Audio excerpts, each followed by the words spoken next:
Okay, so good day, no? So again, let continue the chapter 2, process model. So social learning process. So software is embodied knowledge that is initially dispersed, tacit, and incomplete. And in order to convert knowledge into software, dialogues are needed between users and design between designers and tools to bring knowledge into software. And then software development is essentially an iterative social learning process, and the outcome is software capital. So, what, who, why is process model? So, what? Go through series of predictable steps. So, we have a roadmap that helps you create a timely, highly quality results. Then, who? Software engineers and their managers, clients. Also, people adapt the process to their needs and follow it. And why? Provides stability, control, and organization to an activity that can, if left uncontrolled, so become quiet, chaotic. And however, modern software engineering approach must be agile and demand only those activities, controls, and work products that are appropriate. Then, what work products, which is the programs, documents, and data. And what are the steps? So the process you adopt depends on the software that you are building. So one process might be good for aircraft avionics system, while an entire different process would be used for our website creation. So how to ensure right? So a number of software process assessment mechanisms that enable us to determine the maturity of the software process. So however, the quality, timeless, and long-term viability of the software are the best indicators of the efficacy of the process you use. So for the definition software process, we have a framework for the activities, action, and tasks that are required to build a high quality software. And where we have the SP defines the approach that is taken as software is engineered. So it's not equal to software engineers, which also encompasses technologies that populate the process, technical methods, and automated tools. So we have here the software process. Here we have the umbrella activities. We have the software engineering action and so work task, work products, quality assurance points, and product milestone. So as shown in illustration. So as we discussed before, a generic process framework for software engineering defines 5 framework activities: communication, planning, modeling, construction, and deployment. And in addition, a set of umbrella activities, project tracking and control, risk management, quality assurance, configuration management, technical reviews, and others are applied throughout the process. And for the next question is how the framework activities and the action and tasks that occur within each activity are organized with the respect to sequence and time. So as see the process flow for answer. So for the process flow, we have here the communication, planning, modeling, and construction and deployment, and that is for the linear process. And then for the iterative process, we have the communication, planning, modeling, and same, and then that is for the iterative process flow. And for the evolutionary process, the process goes back. So from communication, planning, modeling, construction, deployment, and increment release. And another, for the parallel process, we have here the communication, planning, modeling, construction, and deployment. For the linear process flow, executes each of the 5 activities in sequence. We have an iterative process flow, repeats one or more of the process activities before proceeding to the next. An evolutionary process flow executes the activities in a circular manner. Each circuit leads to a more complete version of the software. And we have the parallel process flow executes one or more activities in parallel with other activities modeling for one aspects of the software in parallel with construction of another aspect of the software. So before you can proceed with the process model, a key question, what actions are appropriate for framework activity given the nature of the problem, characteristics of the people, and the stakeholders? So a task set defined and the actual work to be done to accomplish the objective of a software engineering action. So a list of tasks to be accomplished and a list of work products to be produced and a list of the quality assurance filter to be applied. So for example, a small software project requested by one person with simple requirements. So the communication activity might encompass as little more than a phone, all within with the stakeholders. Therefore, the only necessary action is phone conversation. So the work tasks of these actions are make contact with the stakeholders via telephone, discuss the requirements and take notes, organize notes into brief written statement of requirements, and email to stakeholders for review and approval. So we have the task sets for requirements gathering action for a simple project may include make a list of stakeholders for the project, invite all stakeholders to an informal meeting, ask each stakeholder to make a list of features and functions required, discuss the requirements and build a final list, and prioritize requirements and note areas of uncertainty. So the task set for requirements gathering action for big project may include, so first, make a list of stakeholders for the project. Second, interview each stakeholder separately to determine overall wants and needs, so as part of data gathering. Build a preliminary list of functions and features based on stakeholders' input. And fourth, schedule the series of facilitated applications specification meetings. Fifth, conduct meetings. So you need to document like minutes of the meeting. So of course, either you will conduct meeting either once a week or twice a month. And then after you have the meeting, you will discuss the situation about the project and after for the next meeting, what is the progress of that project. So, sixth, produce informal user scenarios as part of each meeting. Seven, refine user scenarios based on stakeholders' feedback. Eight, build a revised list of stakeholders' requirements. And nine, use quality function deployment techniques to prioritize requirements. And 10, package requirements so that they can deliver incrementally. Note constraint and restriction that will be placed on the system. And lastly, discuss the methods for validating the system. So sometimes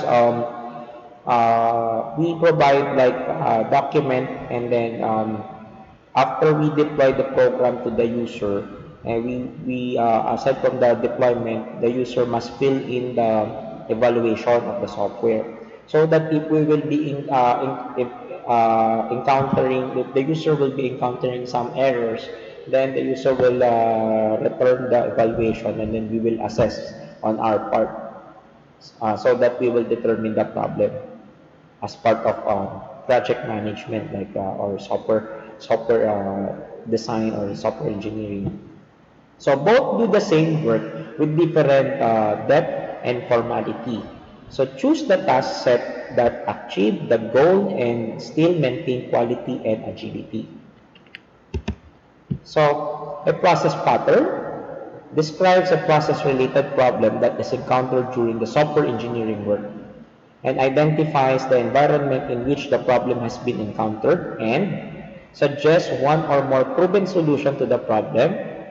And stated in more general terms, a process pattern provides you with a template, which is the AEM98, consistent method for describing problem solution within the context of the software process. and we define at different levels of abstraction the problem and solution associated with complete process model, which is the prototyping. And then the problem solution associated with the framework activity, which is the planning.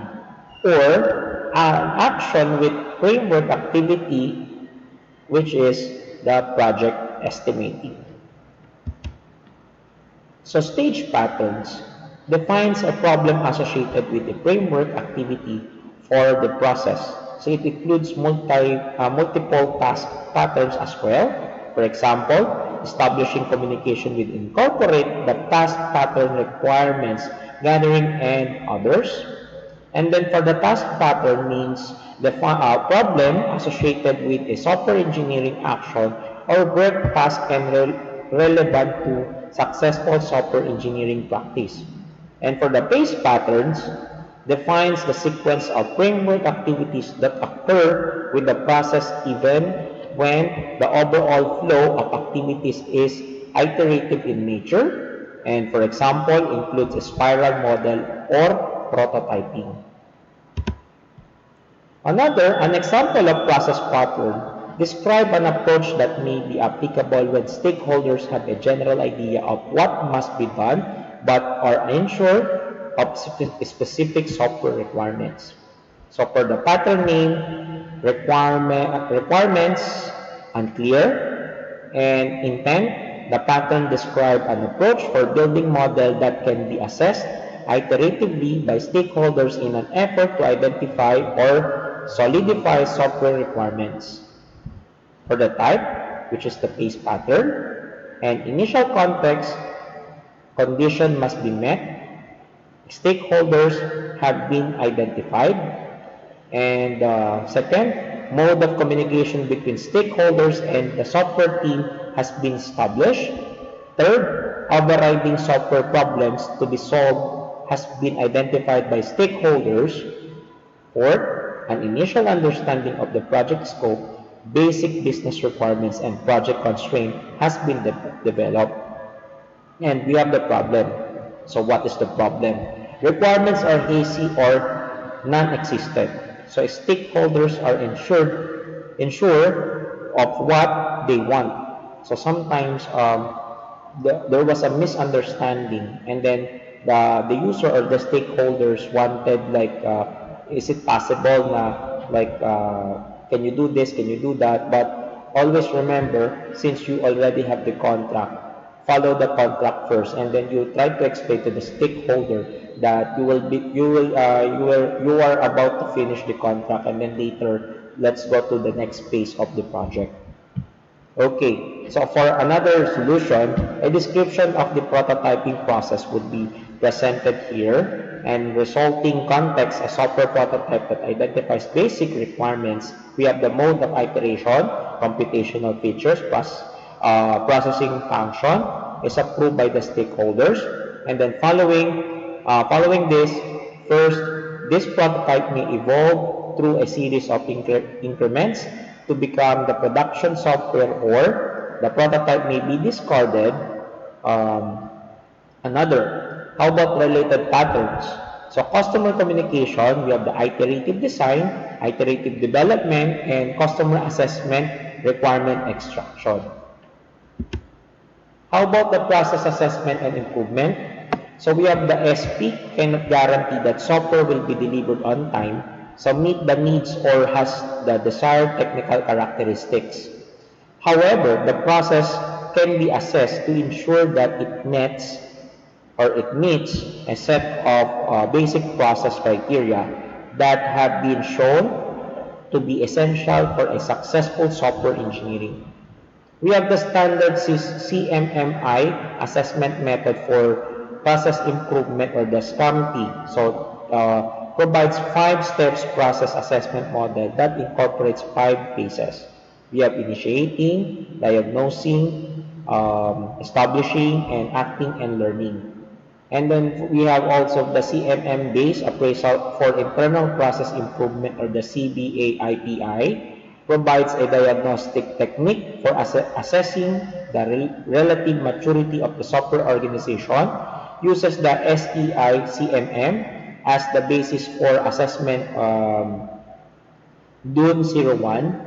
And also we have the SPICE or the SPICE ISO or IECI 5504, or the standard defines a set of requirements for software process assessment. And the intent of the standard is to assist organization in developing an object evaluation of the efficacy of any defined software process, which is the IS or uh, International Standard Organization 08. So again, we have the ISO 9001-2000 for software, a generic standard that applies to any organization that wants to improve the overall qualities of the product, system, or service that it provides. Therefore, the standard is directly applicable to software organization and companies. So let's go on to prescribed model. Originally proposed to bring order to chaos, prescriptive process model advocate an orderly approach to software engineering. And however, we will some extent of chaos, we have the less rigid, be beneficial to bring some creativity. And then this leads to a few questions. If prescriptive process models strive for structure and order and prescribe a set of process elements and process flow, so are they inappropriate for a software that thrives on change?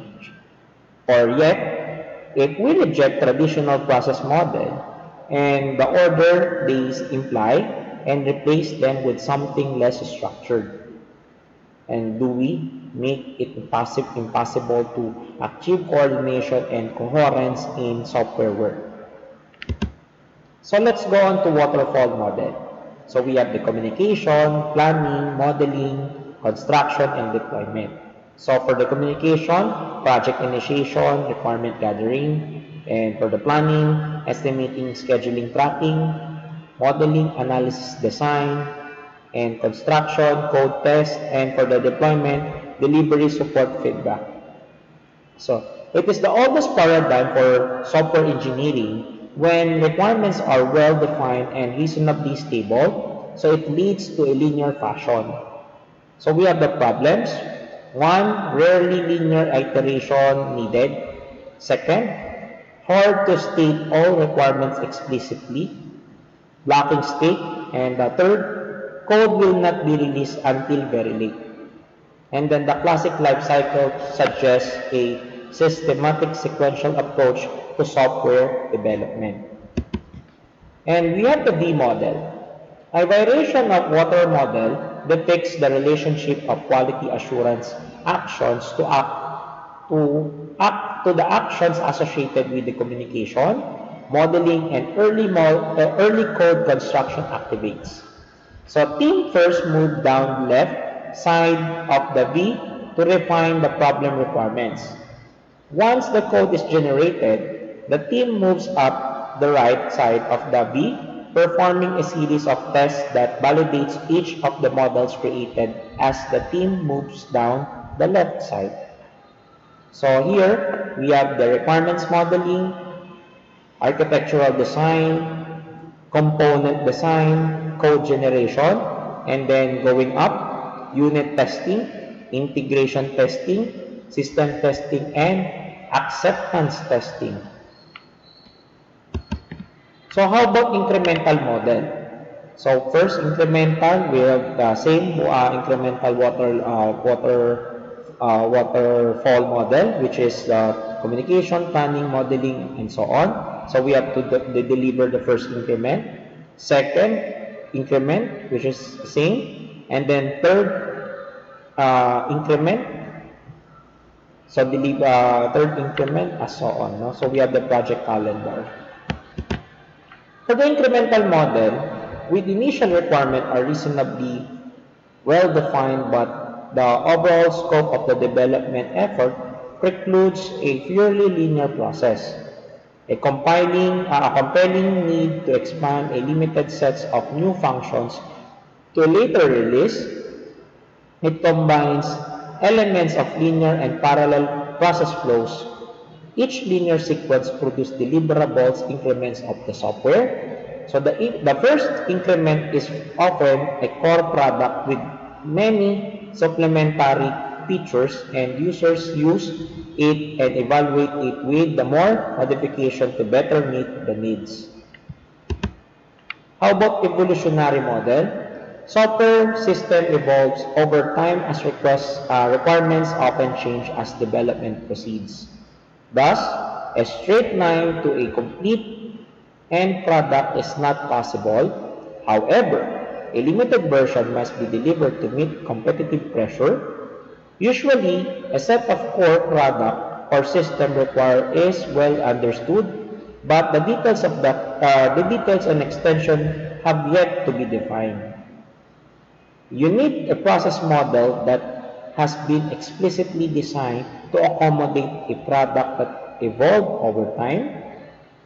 It is iterative that enables you to develop increasingly more competitive versions of the software, and that two steps are introduced, namely, which is the prototype and spiral model. And how about the evolutionary models for prototyping? When to use. So customer defines a set of general objectives but does not identify detailed requirements for functions and features.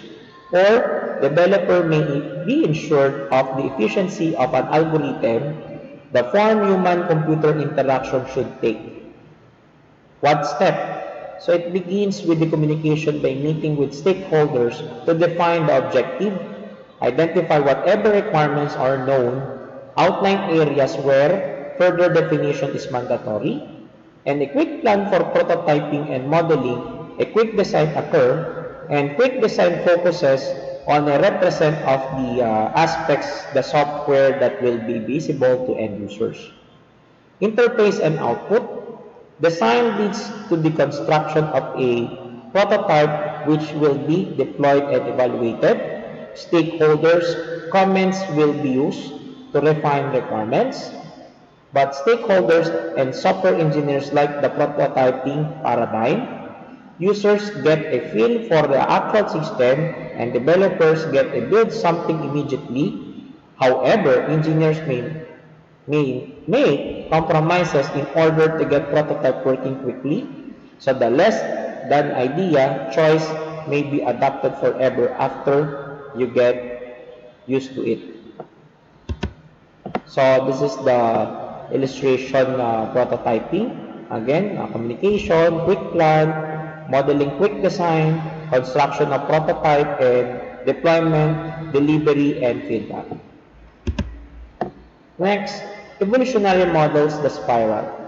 So it couples the iterative nature of prototyping with the controlled and systematic aspects of the waterfall model, and is a risk-driven process model generator that is used to guide multi-stakeholder concurrent engineering of software-intensive systems.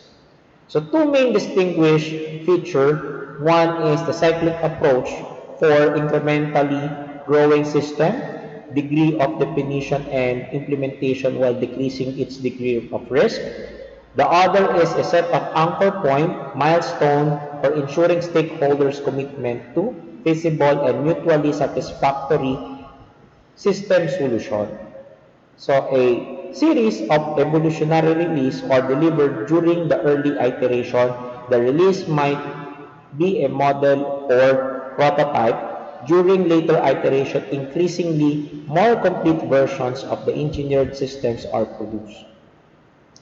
The first circuit in the clockwise direction might result in the product specification. Subsequent passes around the spiral might be used to develop a prototype, and the progressively more sophisticated versions of the software. Each pass results in adjustment to project plan. Cost and schedule are adjusted based on feedback. So also the number of iterations will be adjusted by project manager, and good to develop large-scale system as software evolves as the process progress and risk should be understood and properly reacted to. Prototyping is used to reduce risk. However, it may be difficult to convince customer that is controllable as it demands considerable risk assessment expertise.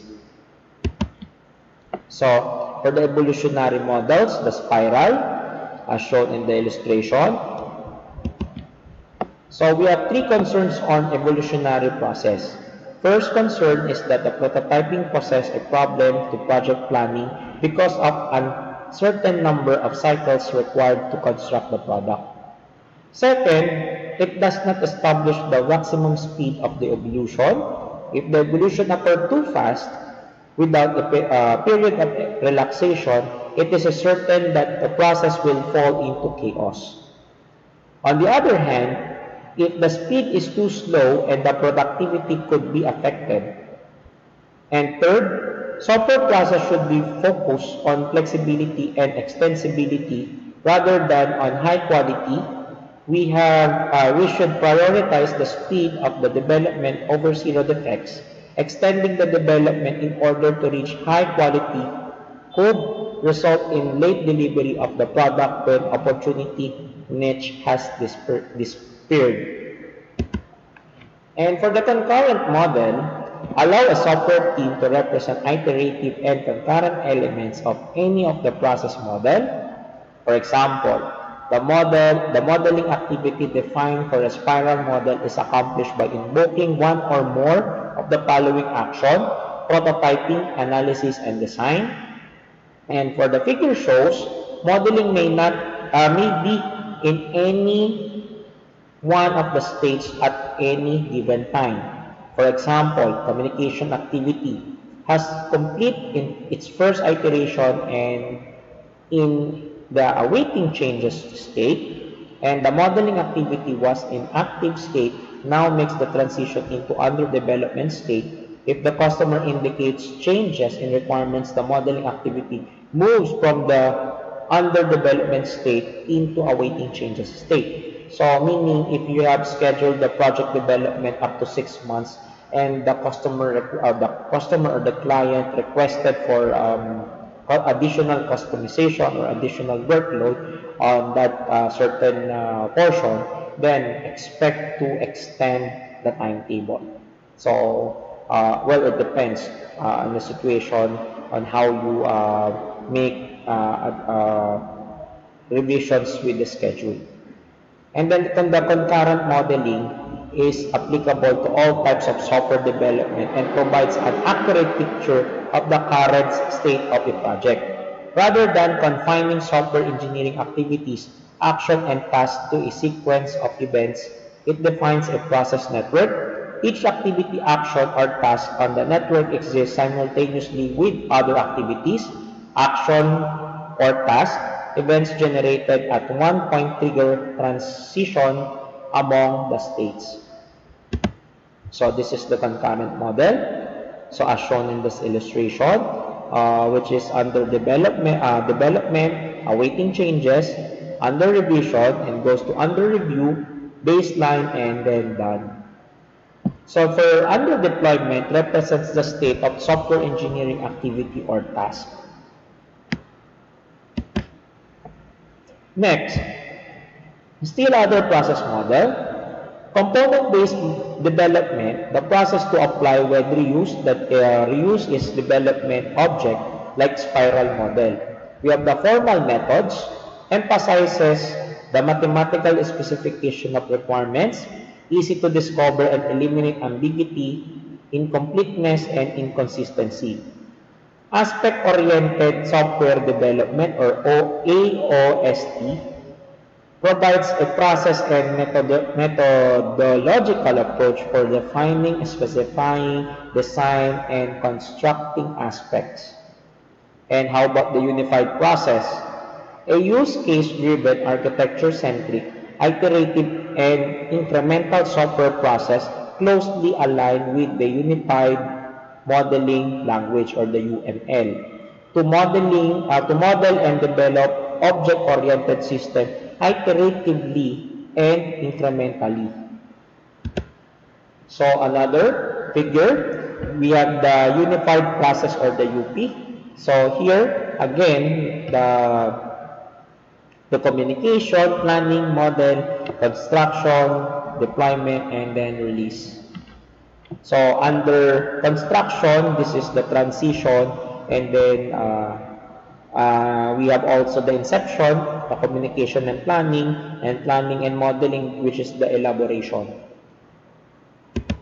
Next, we have this chart shows the UP phases. Now we have the workflows, requirements, analysis, design, implementation, test, support, and iteration. How about the work products? So we have the inception phase, the vision document, initial use case model, initial project glossary, initial business case. We have also the initial risk assessment, project plan, phases and iteration, business model if necessary, one or more prototypes.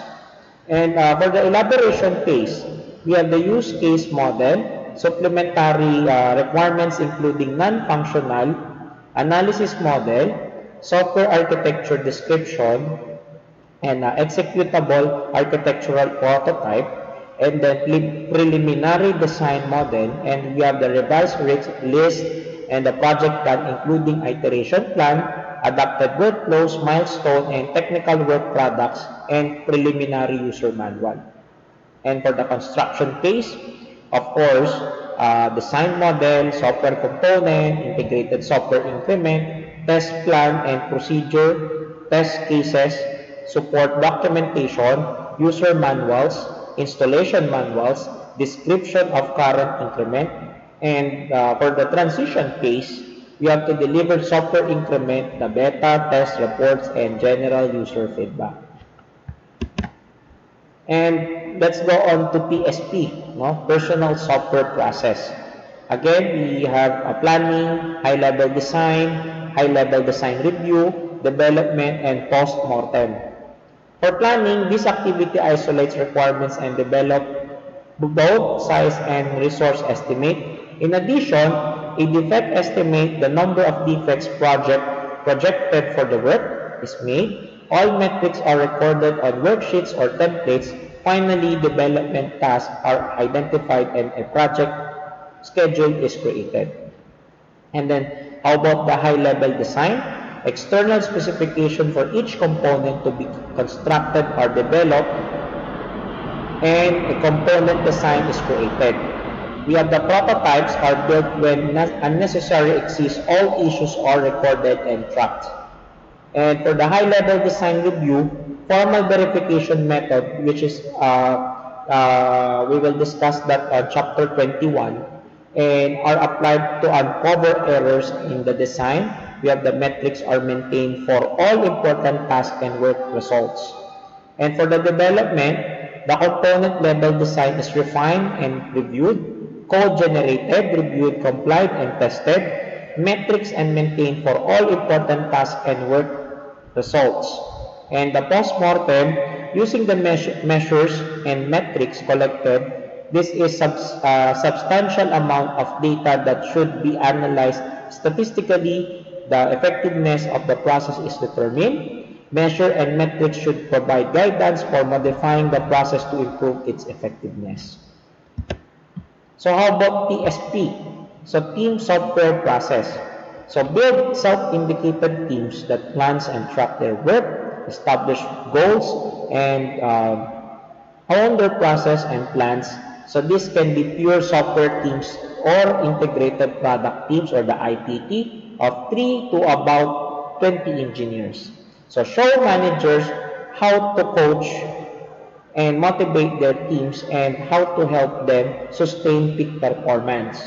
And accelerate software process improve by making CMM level 5 behavior normal and expected. And then we have also the capability maturity model or the CMM. So a measure of the effectiveness of software process is discussed in chapter 30. And then provide improvement guidance to high maturity organization. So facilitate university teaching of industrial grade team skills. So that will end my chapter 2, and we will proceed to chapter 3. Thank you very much, and see you on chapter